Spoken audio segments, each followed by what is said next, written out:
서울이라는 도시는 참 낯설다. 버스가 다니는 소리, 창밖으로 쏟아지는 네온사인, 밤인데도 불이 꺼지지 않는 길거리. 이곳에 올라온 지 이제 딱 열흘째다. 아들 부부가 사는 아파트는 보기만 해도 숨이 막힐 만큼 크고 반짝였다. 대리석 바닥은 내 발자국 소리조차 삼켜버렸고, 냉장고엔 내가 평생 본 적 없는 포장 음식이 빽빽이 들어있었다. 그런데 이상하게도 이 화려한 집안엔 내가 앉을 자리 하나 없었다. 며느리 윤지는 언제나 단정했다. 머리카락 한 올 흐트러지지 않고 손톱엔 늘 연한 분홍색 매니큐어가 발라져 있었다. 겉으로 보면 그보다 더 완벽할 수 없는 며느리였다. 하지만 그 미소 속엔 늘 얇은 막 같은 것이 있었다. 정중하고 친절하지만 가까이 다가가려 하면 보이지 않는 벽이 느껴졌다. 그녀의 목소리엔 늘 선이 있었다. 그 선을 내가 넘으면 안 된다는 걸 나는 너무 늦지 않게 깨달았다. 하루 종일 집안일을 했다. 이불을 털고 빨래를 널고 반찬을 만들었다. 손에 물이 마르지 않았지만 그게 익숙했다. 시골에선 늘 그랬으니까. 문제는 그 수고를 고마워하는 사람이 하나도 없다는 거였다. 윤지는 퇴근하자마자 가방을 내려놓고 말없이 주방을 한 바퀴 둘러봤다. 냄비 속에서 된장국이 보글보글 끓고 있었는데 그녀의 표정은 잠깐 일그러졌다. 어머니, 이런 건 저희는 잘 안 먹어요. 다음부턴 굳이 안 하셔도 돼요. 그 한마디. 말투는 부드러웠지만 내 귀엔 칼처럼 박혔다. 나는 잠시 손을 멈추고 그녀를 바라봤다. 그녀는 이미 시선을 피한 채 식탁 위의 샐러드를 정리하고 있었다. 나는 그저 고개를 끄덕였다. 그래, 알았다. 그게 내가 할 수 있는 전부였다. 식사 시간에도 분위기는 늘 조용했다.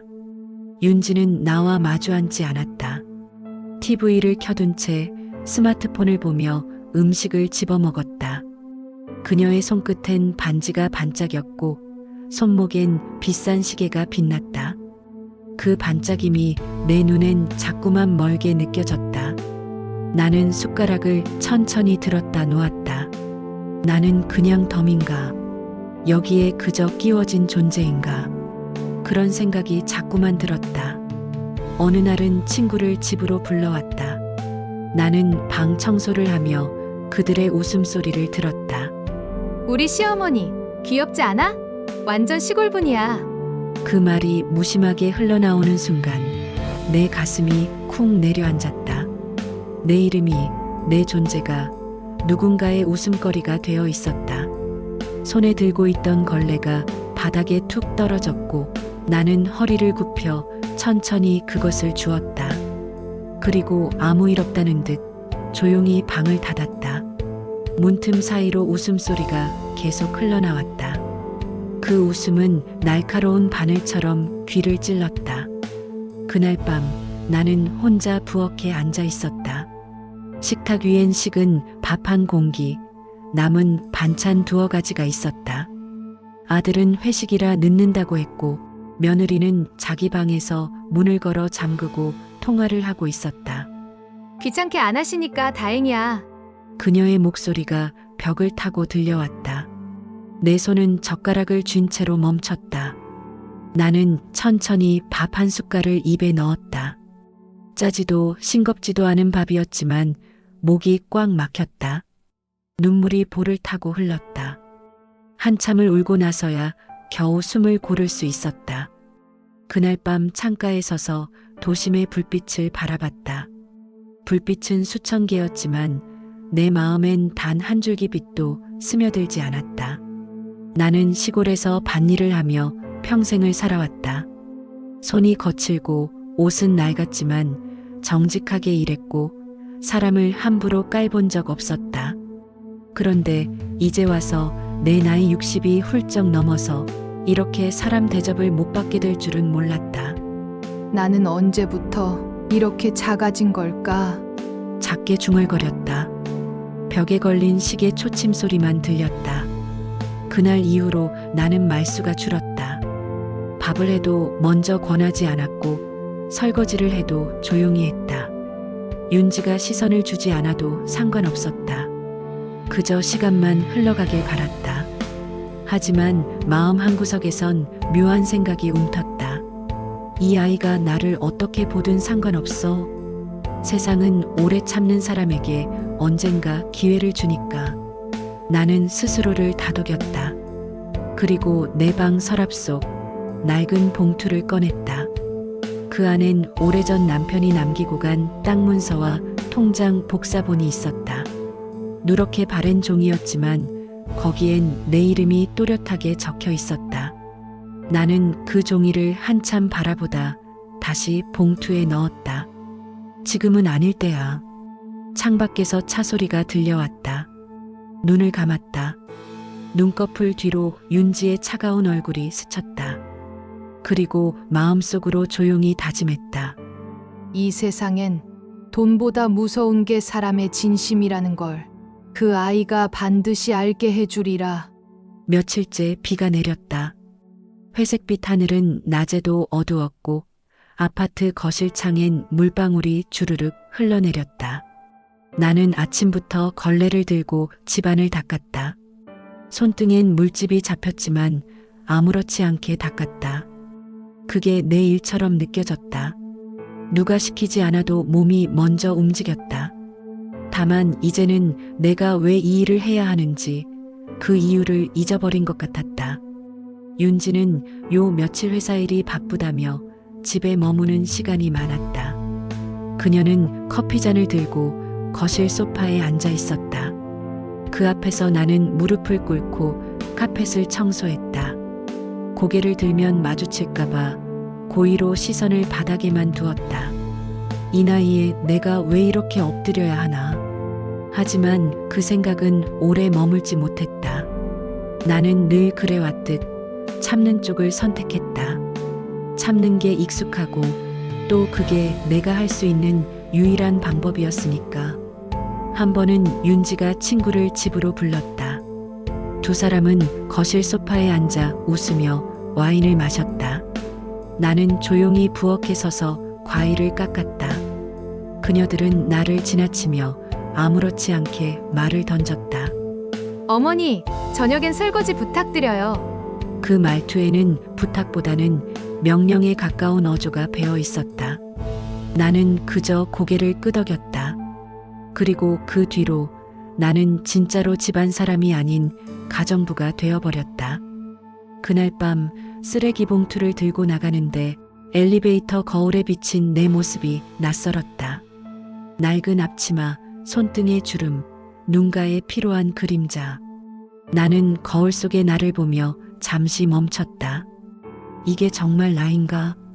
젊을 땐 나도 나름대로 살림살이 단정하게 하고 마을 사람들 사이에선 인심 좋다고 소문났었다. 그런데 이제는 누군가의 눈엔 쓸모만 있는 늙은이로만 보이는구나. 가슴이 서늘해졌다. 며느리는 내가 뭘 하든 신경 쓰지 않았다. 밥을 차려도 청소를 해도 감사하단 말 한마디 없었다. 그저 당연하다는 듯 지나쳤다. 가끔은 설거지 소리 때문에 시끄럽다고 문을 닫아버리기도 했다. 나는 점점 말을 잃어갔다. 말을 해봤자 돌아오는 건 무시뿐이었으니까. 그래서 침묵이 나를 지켜주는 방패가 되었다. 하루는 우연히 윤지의 방 앞을 지나가다 들었다. 전화기 너머로 그녀가 웃으며 말했다. 우리 집에 아직도 시골 시어머니가 같이 살고 있다니까? 완전 불편해 죽겠어. 그냥 아침부터 밤까지 집안일만 해. 진짜 하녀 같아. 그 말이 내 발을 멈추게 했다. 문 뒤로 들려오는 웃음소리가 찢어지는 것 같았다. 나는 그 자리에 서서 한참을 움직이지 못했다. 심장이 덜컥 내려앉는 소리가 들렸다. 하녀라니. 속에서 무언가 뜨겁게 올라왔지만 그걸 꾹 눌렀다. 그냥 천천히 뒤돌아섰다. 방으로 돌아오는 길 손이 떨렸다. 그 떨림은 분노 때문이었는지 서러움 때문이었는지 나도 모르겠다. 방에 들어와 불을 끄고 앉았다. 어둠 속에서 생각이 많아졌다. 내가 왜 이렇게까지 참고 있어야 하지? 저 아이는 왜 나를 이렇게 대할까? 눈물이 목을 타고 내려왔다. 하지만 그 눈물 속엔 단순한 슬픔만 있는 건 아니었다. 어디선가부터 아주 조용한 결심이 피어오르고 있었다. 그래, 세상에는 순서가 있다. 누구든 남을 업신여기면 언젠가는 대가를 치르게 되어 있지. 다음 날 아침 나는 평소처럼 일찍 일어났다. 윤지는 여전히 방 안에서 나오지 않았다. 나는 커피를 내려두고 현관 근처 서랍에서 작은 상자를 꺼냈다. 오래전에 남편이 남겨준 금목걸이 하나가 들어 있었다. 나는 그것을 손에 쥐며 가만히 생각했다. 이 아이는 아직 모른다. 세상엔 겉으로 보이는 것 말고 보이지 않는 가치가 있다는 걸. 목걸이를 손바닥에 쥐자 묵직한 감촉이 느껴졌다. 그 무게는 단순한 금의 무게가 아니었다. 내가 살아온 세월, 참고 견뎌온 인생의 무게였다. 그날 오후 윤지는 나를 불렀다. 어머니, 세탁기 돌아가면 빨래 꺼내서 널어주세요. 나는 천천히 고개를 끄덕였다. 그래, 알았다. 그 한마디 외엔 아무 말도 하지 않았다. 그녀가 떠난 뒤 나는 조용히 베란다 문을 열었다. 비가 그치고 햇살이 비쳐들었다. 빨래를 널며 하늘을 올려다봤다. 구름 사이로 햇빛이 번져나가고 있었다. 그 빛이 내 얼굴에 닿자 이상하게도 마음이 조금은 가벼워졌다. 나는 속으로 말했다. 그래, 조금만 더 두고 보자. 참는 게 약한 게 아니야. 나는 언젠가 반드시 내가 나를 어떻게 봤는지 똑똑히 돌려줄 거야. 햇빛은 따뜻했지만 내 안의 결심은 서늘하게 식지 않았다. 그리고 나는 그날 처음으로 며느리의 이름을 마음속에서 아주 천천히 지워나가기 시작했다. 이제 그녀는 내게 며느리가 아니라 세상에게 보여줄 교훈이 되었다. 새벽 5시. 집안은 고요했고 나는 여느 때처럼 가장 먼저 눈을 떴다. 습관처럼 부엌으로 향했다.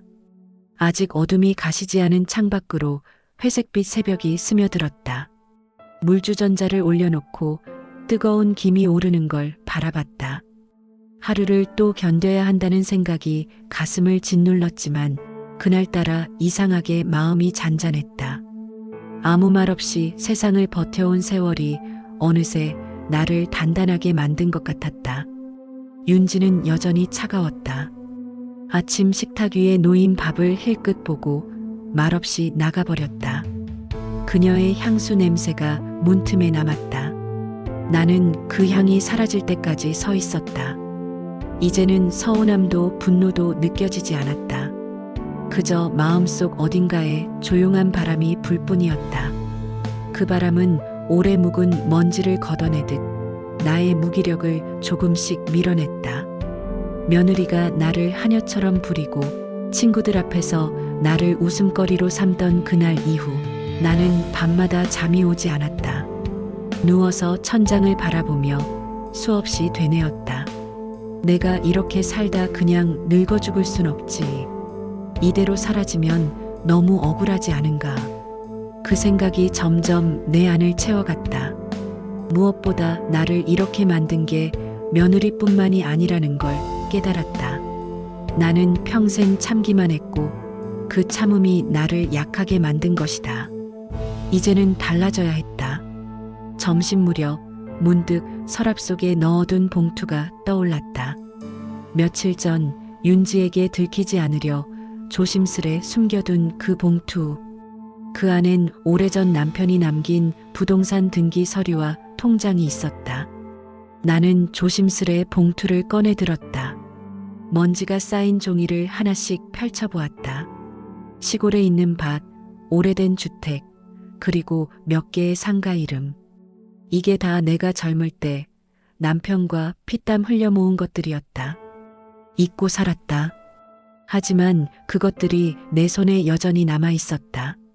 그 순간 알 수 없는 힘이 내 안에서 피어올랐다. 그래, 나는 이렇게 살아온 사람이지. 결코 하찮은 존재가 아니야. 스스로에게 그렇게 속삭였다. 오랜만에 내 이름을 속으로 불러봤다. 정순. 그 이름이 이렇게 낯설 줄 몰랐다. 며느리의 입에서는 단 한 번도 따뜻하게 불리지 못했던 이름. 하지만 나는 나를 다시 불러야 했다. 그래야 다시 설 수 있을 것 같았다. 그날 오후 나는 외출 준비를 했다. 허름한 외투를 걸치고 작은 가방을 들었다. 며느리가 회사에 간 시간이었다. 엘리베이터에 서서 거울을 봤다. 주름진 얼굴, 푸석한 머리칼, 그러나 눈빛은 달라져 있었다. 거울 속 나에게 조용히 말했다. 이제부터는 내가 주인이야. 그 말이 나도 모르게 입 밖으로 새어나왔다. 그리고 나는 20년 넘게 발길을 끊었던 동네 은행으로 향했다. 은행 창구 직원이 내 이름을 확인하고 서류를 꺼내 주었다. 통장에는 생각보다 많은 숫자가 적혀 있었다. 남편이 세상을 떠난 뒤 그저 묵혀둔 돈이었다. 그동안 단 한 번도 찾지 않았다. 나는 그 숫자들을 한참 바라보다가 고개를 천천히 들었다. 이걸 내가 다시 쓸 날이 오겠구나. 내 안에 무언가가 깨어나는 소리가 들렸다. 은행을 나서니 햇살이 쏟아졌다. 하늘이 너무 맑았다. 나는 벤치에 앉아 커피를 한 모금 마셨다. 커피 맛은 조금 썼지만 오랜만에 제대로 느껴지는 쓴맛이었다. 살면서 사람에게 받은 모욕보다 커피의 쓴맛이 오히려 정직하게 느껴졌다. 집으로 돌아오니 윤지가 아직 오지 않았다. 나는 부엌에 앉아 종이 한 장을 꺼냈다. 거기에 몇 가지를 적기 시작했다. 재산관리 위임 조건 진심으로 나를 아끼는 사람에게만. 글씨가 조금 떨렸지만 마음은 이상하게 단단했다. 이건 복수가 아니라 내 존재를 증명하는 일이었다. 세상에 무시당한 여자가 다시 자기 삶의 주인이 되는 과정이었다. 그날 밤 윤지는 피곤한 얼굴로 돌아왔다. 나는 조용히 식탁을 정리했다. 그녀는 아무 말 없이 방으로 들어갔다. 문이 닫히는 소리를 들으며 나는 미소를 지었다. 이제 그 소리가 더 이상 나를 아프게 하지 않았다. 그저 이제 곧 끝이 올 것이다라는 예감만 남았다. 그리고 잠들기 전 나는 창밖 불빛을 바라보며 속삭였다. 이제는 나를 무시한 세상에 내가 어떤 사람인지 보여줄 때가 됐어. 그 말이 공기 속에 섞여 사라지자 이상하게 마음이 편안해졌다. 오랜 세월 꾹 눌러왔던 내 안의 불씨가 조용히 그러나 분명히 타오르기 시작했다. 그날은 유난히 날이 좋았다. 햇살이 부엌까지 깊숙이 들어와 바닥을 따뜻하게 덮었다. 나는 평소처럼 아침밥을 차렸다. 된장국, 달걀말이, 김치. 소박하지만 정성껏 했다. 이제는 누가 먹지 않아도 그냥 손이 그렇게 움직였다. 밥 냄새가 집안에 퍼질 때마다 나는 오래전 시골의 부엌을 떠올렸다. 남편이 살아있던 시절, 웃음소리가 가득하던 그때를. 이제는 그 웃음 대신 냉랭한 공기만 남았다. 윤지는 늦잠을 자다 천천히 방에서 나왔다. 화장한 얼굴에 반짝이는 귀걸이, 손에는 휴대폰이 들려 있었다. 나를 보더니 아무 말 없이 냉장고 문을 열었다. 그 안에 음식을 뒤적이다가 내가 차려둔 밥상을 흘끗 보며 콧방귀를 뀌었다. 그녀의 표정엔 피곤함보다 짜증이 묻어 있었다. 어머니, 이런 음식 냄새는 좀. 다음부턴 하지 마세요. 그녀의 말투는 건조했고 눈빛은 냉담했다. 나는 대답하지 않았다. 숟가락을 들던 손이 잠시 멈췄을 뿐이었다. 그녀는 그 모습을 보고도 아무렇지 않게 거실로 걸어갔다. 나는 조용히 식탁에 앉아 식은 밥 한 숟갈을 입에 넣었다. 입안에서 밥알이 뭉개지는 느낌이 이상하게 쓰게 느껴졌다. 그날따라 그 쓴맛이 오래 남았다. 이 아이는 사람의 정을 모르는구나. 마음속으로 그렇게 중얼거렸다. 그 한마디가 마음속에서 돌처럼 굳어졌다. 점심 무렵 윤지의 친구가 또 찾아왔다. 나는 부엌에서 국그릇을 씻으며 둘의 웃음소리를 들었다. 처음엔 그냥 그러려니 했다. 그런데 이번엔 소리가 유난히 또렷하게 들렸다. 야, 너 시어머니랑 같이 사는 거 진짜 대단하다. 몰라. 그냥 두고 있지 뭐. 그래도 집안일은 다 하시니까 편하긴 해. 솔직히 나한테는 그냥 하녀야. 그 말이 내 가슴을 세게 후려쳤다. 순간 손에서 그릇이 미끄러져 바닥에 떨어졌다. 깨진 그릇 조각이 사방으로 튀었다. 윤지와 친구가 놀란 눈으로 나를 바라봤다. 어머니, 조심 좀 하시지 그래요. 그녀의 말투엔 걱정이 아니라 짜증이 담겨 있었다. 나는 허리를 숙여 조각들을 주었다. 손끝이 살짝 베었다. 피가 배어나왔지만 아무 말도 하지 않았다. 그저 천천히 휴지를 감아쥐었다.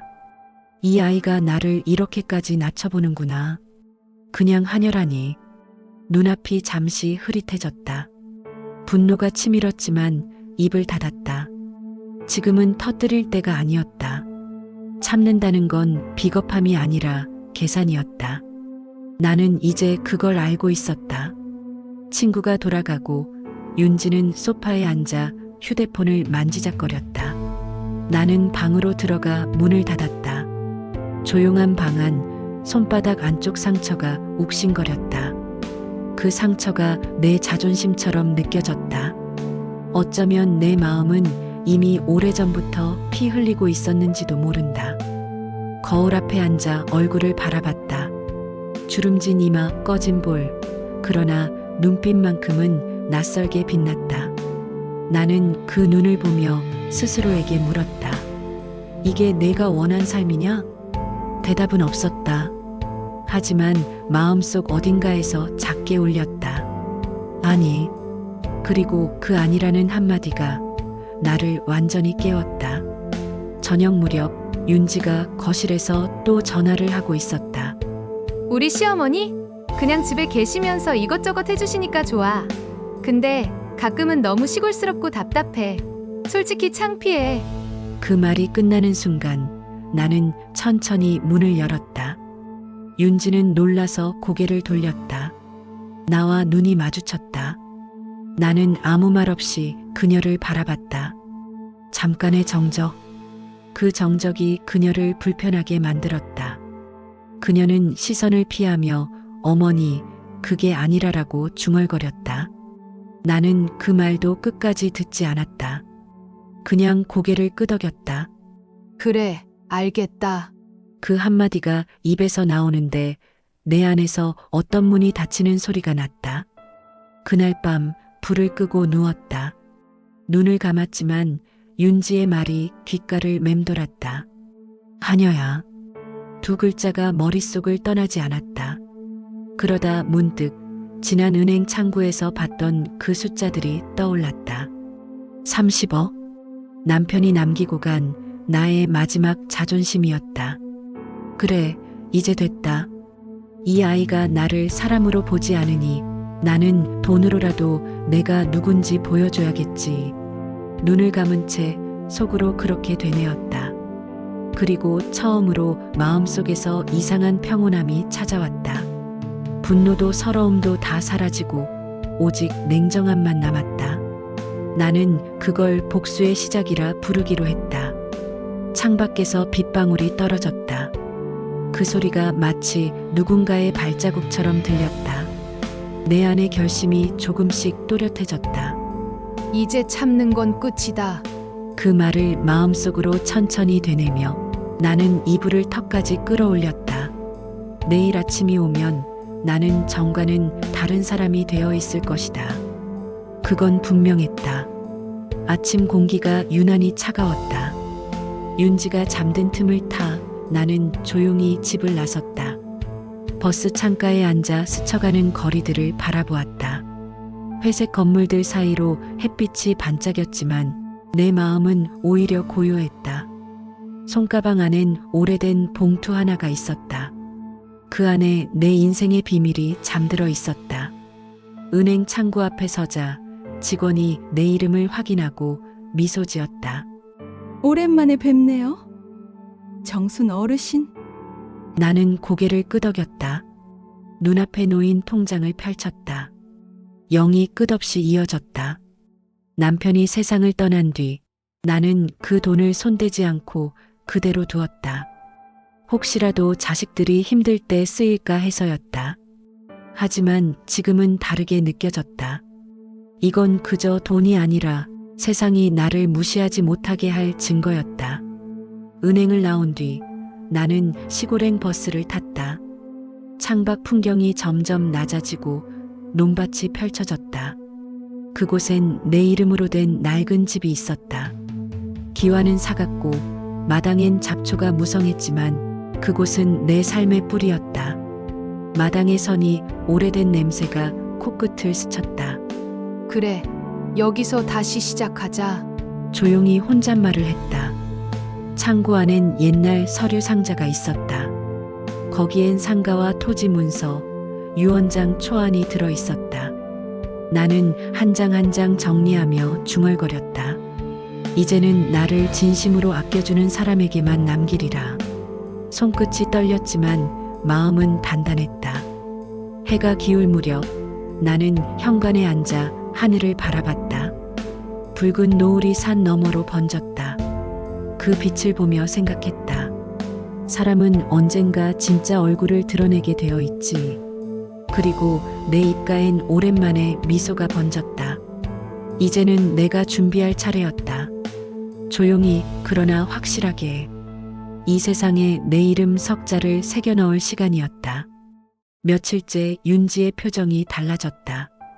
평소엔 언제나 매끄럽고 여유 있던 얼굴이 요즘은 어딘가 불안하게 떨렸다.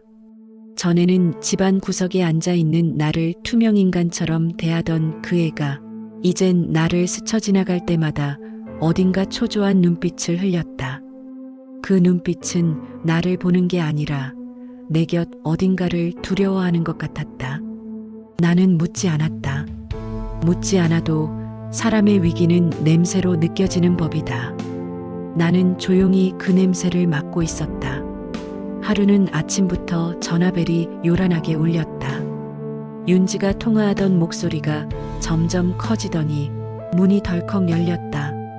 그녀는 눈이 풀린 채 거실로 나와 소파에 털썩 주저앉았다. 손에 들린 휴대폰이 바닥에 떨어져 덜컹 소리를 냈다. 나는 부엌에서 그 소리를 들었다. 잠시 멈춰서서 조용히 물을 끓였다. 물 끓는 소리가 그녀의 숨소리를 덮었다. 그 뒤로 들려온 건 억눌린 울음소리였다. 처음 듣는 소리였다.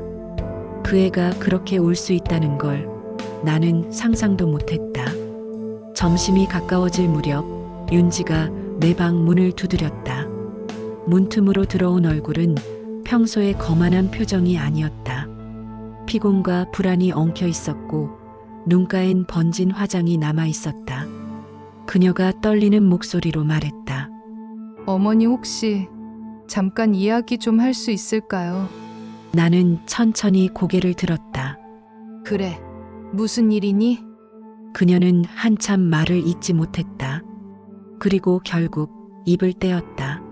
제가 큰 돈을 잃었어요. 투자하던 데가 망했어요. 남편한테는 아직 말 못했는데 어머니, 저 좀 도와주실 수 없을까요? 그 말을 듣는 순간 가슴 한켠이 시원하게 식었다.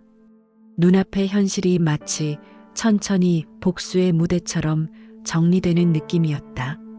나는 아무 표정도 짓지 않았다. 그저 찻잔에 뜨거운 물을 따랐다. 김이 피어오르는 그 순간 내 마음에도 긴 세월 눌러온 감정들이 천천히 피어올랐다. 드디어 왔구나, 이날이. 하지만 나는 그 말을 속으로 삼켰다. 복수는 큰 소리로 외치는 게 아니라 조용히 아무렇지 않게 미소 지으며 하는 것이라는 걸 인생이 나에게 가르쳐 줬다. 윤지는 고개를 숙였다. 어깨가 떨리고 있었다. 나는 그 모습을 묵묵히 바라봤다. 오랜 세월 나를 무시하던 그 입술이 이제는 떨리고 있었다. 나는 천천히 말을 꺼냈다. 그동안 너 나한테 한 말들 기억하니? 그녀는 아무 대답도 못했다. 눈만 크게 뜬 채 나를 바라봤다. 사람이 어려울 때야말로 진심이 드러나는 법이란다. 너는 그걸 이제야 배우는구나.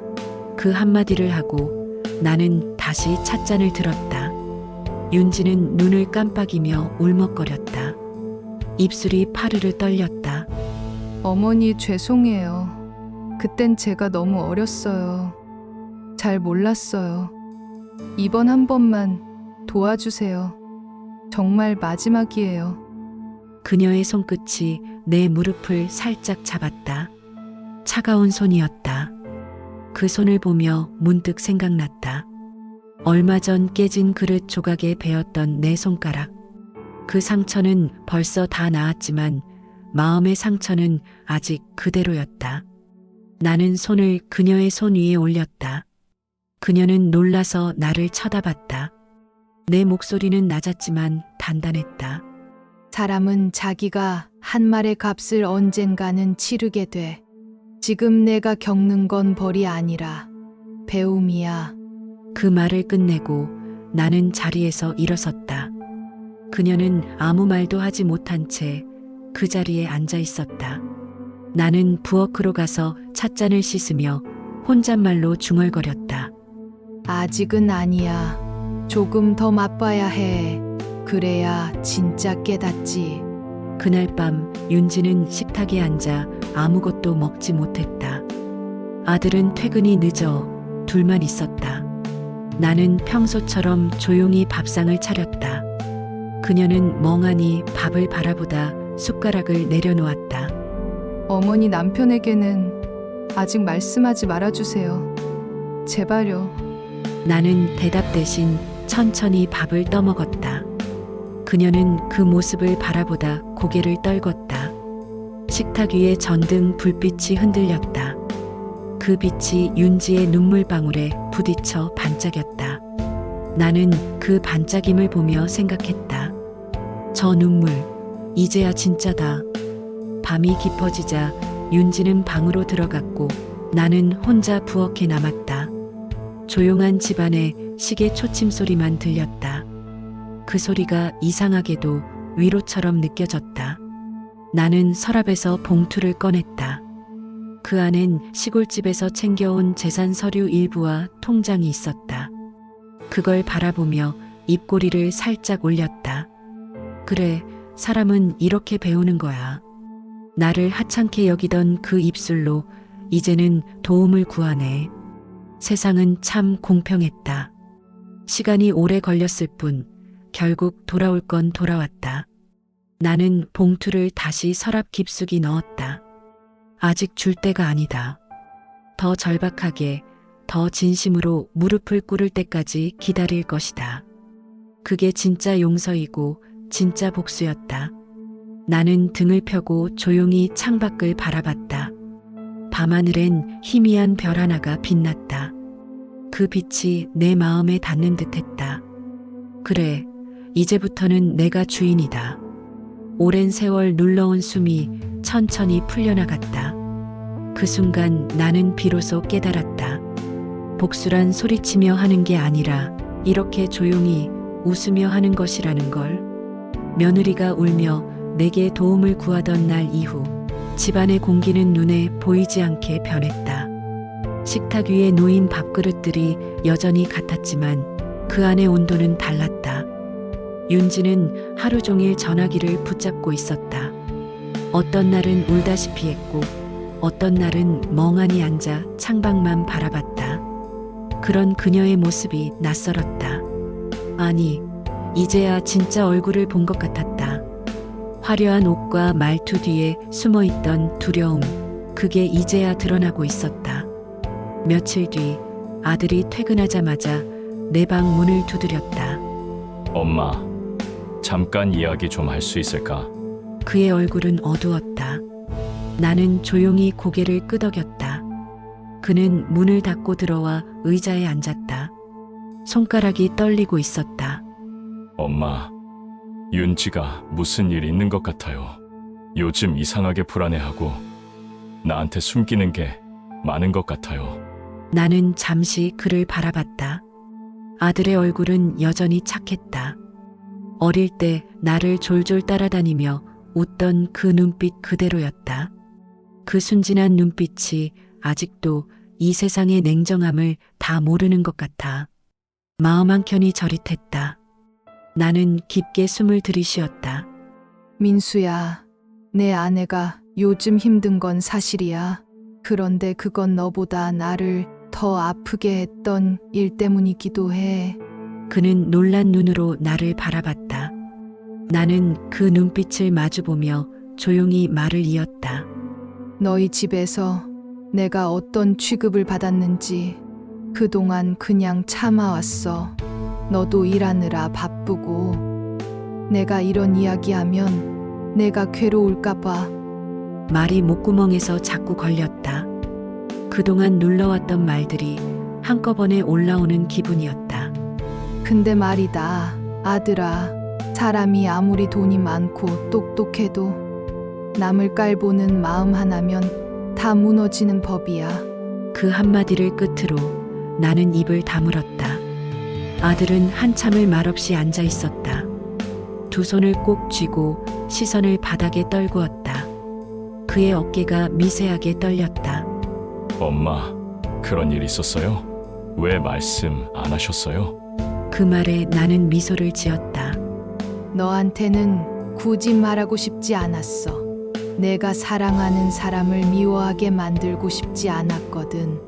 그 말이 나오자 마음 한구석이 이상하게 시원해졌다. 오랜 시간 눌러두었던 돌덩이 같은 말이 비로소 제자리를 찾아간 느낌이었다. 그날 밤 아들은 며느리의 방 앞에 서 있었다. 나는 멀찍이서 그 모습을 지켜봤다. 문틈 사이로 들리는 목소리들이 얽혔다. 윤지야, 솔직히 말해봐. 무슨 일 있는 거야? 나 투자했는데 다 잃었어. 당신한테 말 못했어. 어머니께도. 그 뒤로 이어진 침묵은 길고 무거웠다. 나는 그 자리를 벗어나 조용히 부엌으로 갔다. 주전자에 물을 올리고 불을 켰다. 불빛이 주황색으로 흔들렸다. 그 빛이 내 마음속에서도 일렁였다. 아들은 새벽녘이 되어서야 내 방에 다시 왔다. 눈이 벌겋게 충혈돼 있었다. 엄마, 윤지가 잘못했어요.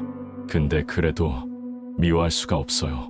그동안 제가 너무 몰랐어요. 엄마가 얼마나 외로우셨는지도. 그의 목소리는 떨렸지만 진심이었다. 나는 손을 들어 그의 등을 살짝 두드렸다. 괜찮다. 사람은 원래 실수하면서 배우는 거야. 내가 지금 느낀 그 마음이면 충분하다. 그 말 뒤로 방 안은 조용해졌다. 우리는 아무 말도 하지 않았지만 그 짧은 침묵 속에 많은 것들이 오갔다. 아들이 방으로 돌아간 뒤 나는 창문을 열었다. 이른 새벽 공기가 싸늘하게 스며들었다. 멀리서 새벽 첫 버스 소리가 들렸다. 도시가 천천히 깨어나는 소리였다. 나는 그 소리를 들으며 생각했다. 그래, 이제 진실이 드러났으니 다음은 내 몫이다. 그동안 참아온 모든 시간들이 이제 의미를 얻고 있었다. 며느리가 내게 무릎을 꿇는 순간이 멀지 않았다. 하지만 나는 서두르지 않기로 했다. 복수는 서두르면 흔들린다. 천천히 내가 원하는 때에 내가 만든 무대 위에서 끝낼 것이다. 불 꺼진 거실을 지나며 윤지의 문 앞에서 잠시 멈췄다. 문틈 사이로 희미한 불빛이 새어나왔다. 그 빛은 불안하게 흔들렸다. 나는 속으로 중얼거렸다. 이제 알겠지. 며느리야. 사람은 가진 돈으로 존중받는 게 아니라 마음으로 살아가는 거란 걸. 그리고 천천히 내 방 문을 닫았다. 이제 내가 준비한 마지막 막이 곧 오를 것이다. 며느리의 투자 실패 이후 집안의 공기는 완전히 달라졌다. 이제 윤지는 나를 피해 다니지 않았다. 오히려 나를 조심스레 살폈다. 눈이 마주치면 금세 시선을 피하던 그 애가 이젠 나를 보면 작게 인사하고 말끝마다 어머니를 덧붙였다. 겉으론 공손해졌지만 나는 안다. 그건 존중이 아니라 두려움이다. 자기가 무너질까봐 나에게 들킨 약점을 지키려는 두려움. 그 두려움이 나를 다시 살게 만들었다. 며느리가 내게 상냥한 척할 때마다 나는 속으로 생각했다. 이제 조금은 알겠니? 세상엔 공짜로 받는 존중이란 없단다. 아들은 요즘 늦게 들어왔다. 회사의 프로젝트가 바쁘다고 했지만 나는 안다. 그 아이도 이제 아내와의 거리를 두고 있었다. 식탁 위의 대화는 점점 줄었다. 윤지는 억지로 웃으려 했지만 그 웃음 속엔 금이 가 있었다. 그 금이 언젠가 완전히 깨질 날이 머지않았다. 그날 오후 나는 서랍에서 봉투 하나를 꺼냈다. 며칠 전 정리해둔 재산 서류 중 일부였다. 상가 임대 계약서 한 장, 토지 등기부등본 한 장, 그리고 통장 사본 몇 장. 나는 그것들을 깔끔하게 정리해 작은 봉투에 넣었다. 이건 미끼야. 스스로에게 그렇게 말했다. 진짜 복수는 감정이 아니라 계획으로 하는 법이다. 나는 윤지가 가장 절박할 때 그녀의 앞에 이 봉투를 내밀 것이다. 그리고 그때 그녀의 눈에서 후회의 눈물이 떨어지는 걸 보리라. 며칠 뒤 예상대로 윤지는 나를 찾아왔다. 아들은 출근한 뒤였고 집엔 우리 둘뿐이었다. 그녀의 눈 밑엔 짙은 다크서클이 내려앉아 있었다. 손끝이 떨리고 있었다. 어머니 요즘 은행에서 전화가 계속 와요. 대출 연체가 시작됐대요. 남편한테는 아직 말 못했어요. 그녀의 목소리는 한없이 작았다. 그 말 속엔 거짓된 자신감도 허세도 없었다. 나는 조용히 그녀를 바라봤다. 그리고 봉투를 꺼내 식탁 위에 올려놓았다. 이 안에 내가 필요로 하는 게 있을 거야. 그녀의 눈이 커졌다. 조심스럽게 봉투를 열었다가 서류의 첫 줄을 보고 숨을 삼켰다. 이건 어머니 거예요? 나는 고개를 끄덕였다. 그래. 내 평생의 땀과 시간이지. 그녀는 말문을 잃었다. 눈물이 고여 흘러내렸다. 나는 그 눈물을 조용히 바라봤다. 그 눈물이 거짓이 아닌 건 느껴졌다. 하지만 그게 곧 용서의 이유는 아니었다. 나는 담담하게 말을 이었다. 사람은 잃어봐야 소중함을 안다고들 하지. 너는 이제 조금 배웠을 거야. 이걸로 내 빚을 막을 수도 있을 거야. 하지만 그 전에 하나만 약속해라. 그녀는 고개를 숙인 채 떨리는 목소리로 물었다. 어떤 약속이요? 다시는 사람을 무시하지 말 것. 특히 너보다 약해 보이는 사람을 함부로 대하지 말 것. 그 말이 끝나자 윤지는 눈물을 흘리며 고개를 끄덕였다. 그 손이 내 무릎을 붙잡았다. 정말 죄송해요, 어머니. 그 한마디에 나는 가슴이 이상하게 따뜻해졌다. 분노보다 더 큰 감정이 스며들었다. 그건 연민이었고 오랜 세월 어머니로서의 마음이 남긴 자국이었다. 나는 그녀의 손을 살짝 쥐었다. 그래, 알겠다. 하지만 이건 내가 갚아야 할 빚이야. 돈이 아니라 마음으로. 윤지는 고개를 숙인 채 울었다. 그 눈물은 처음으로 진심 같았다. 나는 조용히 일어나 부엌으로 향했다.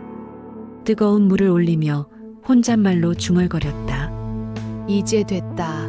이 아이는 한 번 무너져야 다시 설 수 있겠지. 물 끓는 소리가 주전자 안에서 부글거렸다. 그 소리를 들으며 나는 생각했다. 사람을 용서하는 것도 결국 힘이다. 나는 이제 그 힘을 가졌다. 윤지가 방으로 들어간 뒤 나는 식탁 위에 남은 봉투를 바라봤다. 그 안에 서류는 진짜가 아니었다.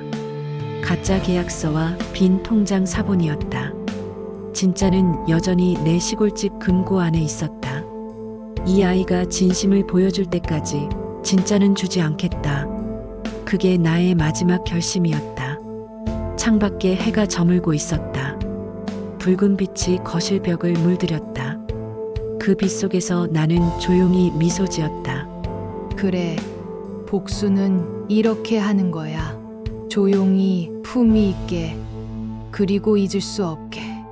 그날은 평범한 아침이었다. 윤지는 늘 그렇듯 거울 앞에서 화장을 하고 나는 부엌에서 밥상을 차리고 있었다. 아들은 출근 준비로 분주했다.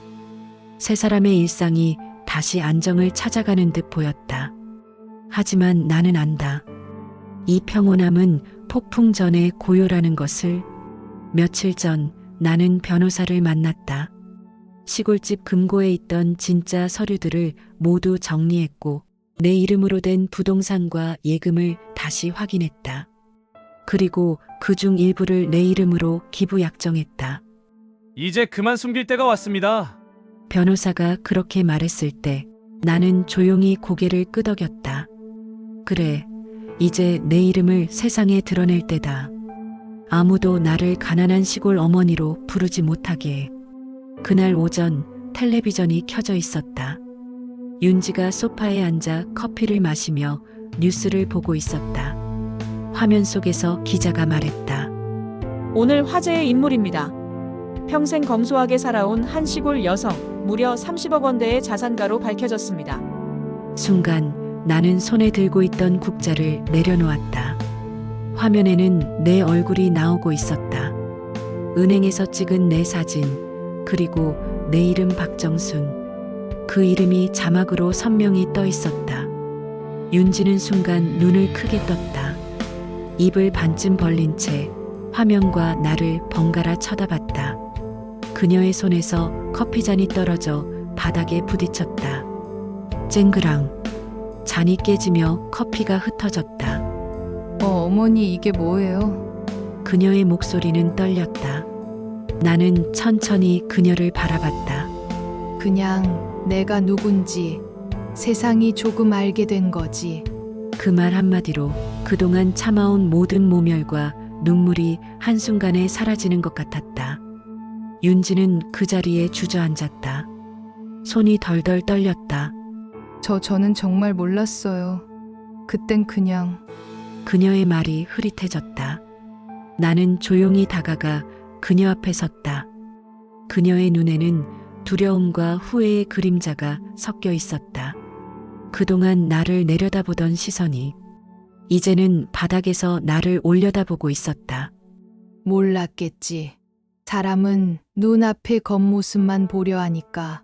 그 한마디를 남기고 돌아서려는 순간 윤지가 무릎을 꿇었다. 바닥에 손을 짚은 채 고개를 숙였다. 정말 죄송해요, 어머니. 저는 너무 교만했어요. 너무 몰랐어요. 그 울음은 억지로 만들어낸 소리가 아니었다. 가슴속 깊은 곳에서 터져나온 깨달음의 울음이었다. 나는 한동안 아무 말도 하지 않았다. 그녀의 어깨가 들썩이는 걸 조용히 바라봤다. 한때는 그 어깨를 미워했지만 지금은 그 어깨가 안쓰러웠다. 사람이란 원래 그렇게 살아가면서 배워가는 거니까. 나는 천천히 손을 뻗어 그녀의 어깨에 올렸다. 괜찮다. 이제 알았으면 됐다. 그 말이 입에서 나오자 이상하게도 내 눈에서도 눈물이 흘렀다. 그건 분노가 아니라 해방의 눈물이었다. 오랜 세월 참아온 나의 굴욕이 이 한순간에 모두 씻겨 내려가는 느낌이었다. 그날 저녁 아들이 퇴근에 들어왔다. 윤지는 눈이 붉어진 얼굴로 그를 맞았다. 나는 식탁에 앉아 있었다. 아들이 묻지 않아도 모든 걸 알아차린 듯 했다. 그는 내 앞에 와서 고개를 숙였다. 엄마, 정말 존경해요. 그 한마디에 내 마음이 울컥했다. 나는 그저 웃었다. 존경 같은 거 필요 없다. 그냥 서로 사람답게 살면 돼. 밤이 깊어지자 모두 잠들었다. 나는 혼자 거실에 앉아 TV 화면 속의 내 이름을 다시 바라봤다. 박정순. 평생 남의 집 부엌에서 일하고 손마디가 굳은 채로 살아온 그 이름이 이제는 자산가라는 단어와 함께 불리고 있었다. 그러나 나는 그 사실보다 더 기쁜 게 있었다. 오늘 처음으로 나 자신을 부끄럽지 않게 느꼈다는 것. 그게 진짜 복수였다. 창문을 열었다. 밤 공기가 차가웠지만 상쾌했다. 멀리서 새벽 신문을 배달하는 오토바이 소리가 들렸다. 그 소리가 내 마음속에 울렸다. 이제 됐다. 나는 속으로 그렇게 중얼거렸다. 이제 더는 증명할 것도 복수할 것도 없었다. 내 안의 분노는 다 사라지고 그 자리에 묘한 평화가 찾아왔다. 그래, 사람은 결국 진심으로 살아야 하는 거야. 그 생각이 스쳐가자 눈가에 따뜻한 눈물이 맺혔다.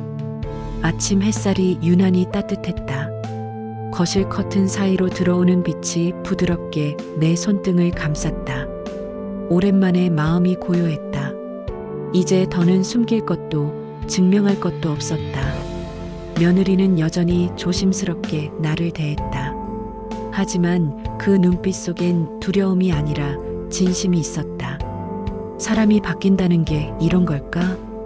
예전 같으면 밥상 앞에서도 눈을 피하던 그 애가 이젠 먼저 젓가락을 놓으며 말했다. 어머니, 오늘은 제가 끓였어요. 된장국, 어머니 레시피대로요. 그 말 한마디에 가슴이 뜨겁게 울렸다. 국을 한 숟갈 떠보니 짠맛도 쓴맛도 없이 딱 좋았다. 나는 미소를 지었다. 그래, 내 손맛이 이제 좀 사람 맛이 나네. 그녀가 고개를 숙이며 웃었다. 그 웃음은 처음으로 따뜻했다. 며칠 후 나는 시골집으로 내려갈 준비를 했다. 가방엔 오래된 사진 몇 장과 손수건 하나뿐이었다. 윤지는 현관 앞까지 나와 내 짐을 들어주었다. 어머니, 자주 오세요. 이번엔 제가 먼저 찾아갈게요. 나는 잠시 그녀의 손을 잡았다. 그래, 윤지야. 이제는 너도 서로에게 빚진 게 없는 사람으로 살자. 그녀는 눈시울을 붉히며 고개를 끄덕였다. 버스 창가에 앉아 도심을 떠나며 나는 미소 지었다. 길가의 나무들이 봄빛을 머금고 흔들렸다. 멀리서 들리는 새소리와 함께 내 안의 긴 세월이 천천히 흘러내렸다. 복수로 시작된 여정이 결국 용서로 끝나다니 삶이란 참 묘했다.